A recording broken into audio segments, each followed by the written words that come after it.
ഇന്നലെ രാത്രി ശക്തമായ ഇടിമിന്നൽ 7:45 ടൈമിനുണ്ടായി.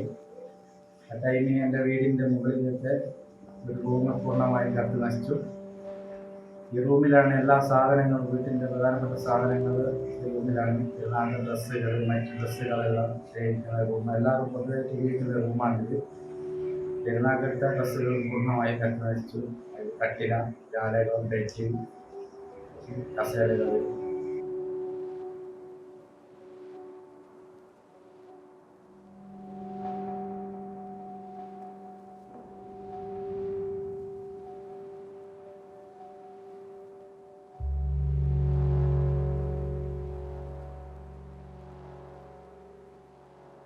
മഴയോടൊപ്പമുണ്ടായ ശക്തമായ ഇടിമിന്നലിൽ വീടിന് തീപിടിച്ച് വൻ നാശനഷ്ടം. തൂണേരി വേറ്റുമ്മലിലെ വളപ്പിൽ അമ്മദിന്റെ വീടിനാണ് തീപിടിച്ചത്. ബുധനാഴ്ച രാത്രിയുണ്ടായ ശക്തമായ ഇടിമിന്നലിൽ കോൺക്രീറ്റ് വീടിന്റെ മുകൾ നിലയിലെ മുറിയിലാണ് തീപിടുത്തമുണ്ടായത്. മുറിയിലുണ്ടായിരുന്ന കട്ടിൽ, കിടക്ക, കസേരകൾ, പെരുന്നാളിനായി വാങ്ങി സൂക്ഷിച്ച വസ്ത്രങ്ങൾ എന്നിവ പൂർണ്ണമായി കത്തിനശിച്ചു. ചുമരും മറ്റും പുകപിടിച്ച് നശിച്ച നിലയിലാണ്. അടുത്തിടെയാണ് വീടിന്റെ മുകൾ നില പണി കഴിപ്പിച്ചത്.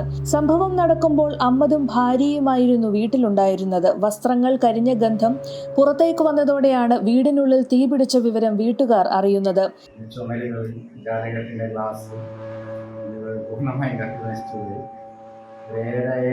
ടൈമിനുണ്ടായ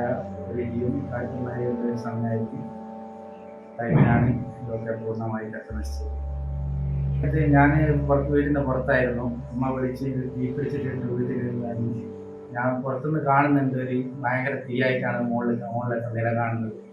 എൻ്റെ ഒരു സുഹൃത്ത് മുനിയതുണ്ട്, ഞാനും അപ്പം കൂടി ഇത്രയും കൂടി മൂന്നാൾ കൂടി ബക്കറ്റിൽ വെള്ളം കൊണ്ടാകും.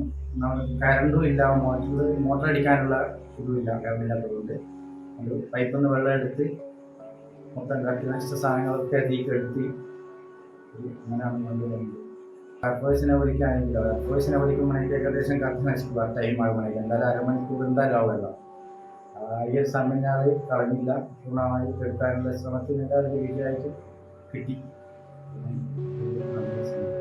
ഫയർഫോഴ്സിനെ വിവരം അറിയിച്ചെങ്കിലും ചേലക്കാട് നിന്ന് ഫയർഫോഴ്സ് എത്തുന്നതിന് മുൻപേ ഓടിക്കൂടിയ സമീപവാസികൾ തീ അണയ്ക്കുകയായിരുന്നു. 1 ലക്ഷം രൂപയുടെ നാശനഷ്ടമുണ്ടായതായി കണക്കാക്കുന്നു.